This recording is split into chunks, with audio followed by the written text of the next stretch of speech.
Ribuan supporter Sriwijaya FC yang memadati Stadion Gelora Sriwijaya Jakabaring Palembang tertunduk lesu usai tim kebanggaan mereka dikalahkan tim tamu Persiraja Banda Aceh pada Sabtu 27 September 2025.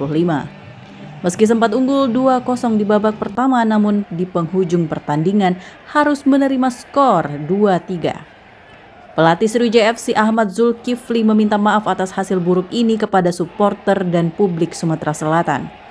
Menurutnya di awal laga skema permainan berjalan lancar hingga sempat unggul, namun kartu merah yang diterima Jackson Tiwu di awal babak kedua membawa petaka.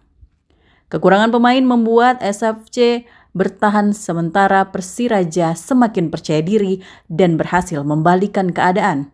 Dengan kondisi ini, dirinya akan mengevaluasi terutama lini belakang yang kemasukan 6 gol di 2 pertandingan terakhir. Berjalan dengan baik ya, ketika kartu merah itu baru itu agak sedikit tidak berjalan apa yang menjadi plan kita.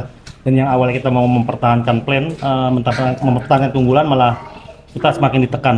Jadi intinya memang ketika kita kurang pemain, mereka makin percaya diri, kami makin tertekan untuk mengamankan posisi, dan rupanya mereka masih bisa berbalik. Ya intinya sih di awal anak-anak berjalan dengan baik ya, tapi setelah kita kurang pemain itu menjadi motivasi buat tambahan buat mereka, dan akhirnya mereka bisa mencuri 3 poin di kandang kita.